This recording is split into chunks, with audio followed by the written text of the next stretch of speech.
श्री राम समर्थ। सितंबर 18। गोंदवले के प्रभु रामचंद्र की विशेषता।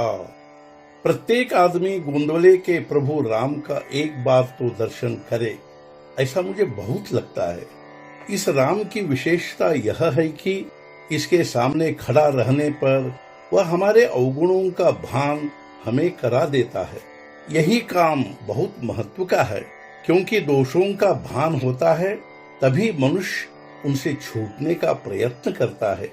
उसे कोई रोग हुआ है, यह जब उसकी समझ में आता है तभी मनुष्य उससे मुक्त होने का प्रयत्न करता है।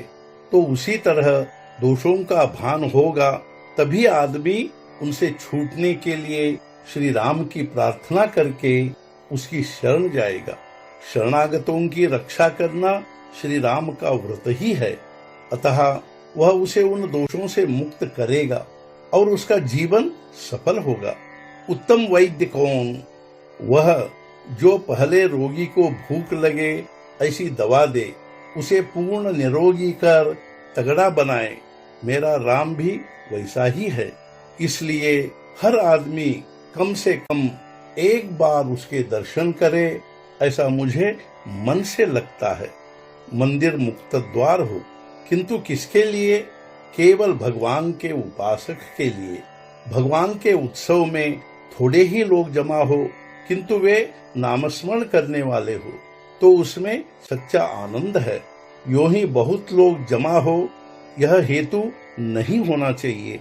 मंदिर भगवान की उपासना का प्रमुख स्थान है, इसलिए यह बिल्कुल सादा होना चाहिए और उसमें उत्तम ढंग से उपासनाकारी हो। मंदिर का निर्वाह हमेशा भिक्षा पर ही हो। मंदिर के उपासकों में से व्रती और शील संपन्न व्यक्ति ही निर्माण होने चाहिए। भगवान को उपासना प्रिय है, अतः स्वर्ण के मंदिर बनाने की अपेक्षा पत्थर मिट्टी के ही मंदिर में ही उपासना बढ़ाने का प्रयत्न हो। भगवान की इच्छा से ही सब चल रहा है, यह भावना रख कर जो आए उसे मना न करे और जो न आए उसके लिए दुख न करे। हम भगवान को भूल गए हैं, अतः उसका निरंतर स्मरण हो और उसे सदा बनाए रखने के लिए भगवान का उत्सव करना जरूरी है।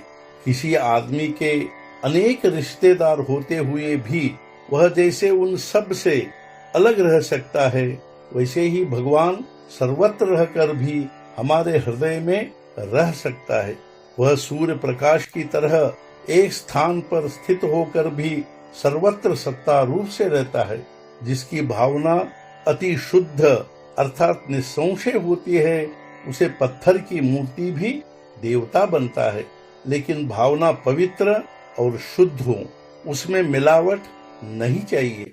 भीतर भगवान का अनुसंधान रखकर बाहर जो वृत्ति का संयम करेगा, उसे परमार्थ का अनुभव जल्दी होगा। नाम का अनुभव जैसे नाम में ही लेना पड़ता है, वैसे भगवान का अनुभव अनुसंधान से आता है। आज का मुख्य विचार, उपासक देह को भूल जाता है तो उसे उपास्य मूर्ति में चैतन्य का अनुभव आता है। सद्गुरुनाथ महाराज की जय। जय जय रघुवीर समर्थ।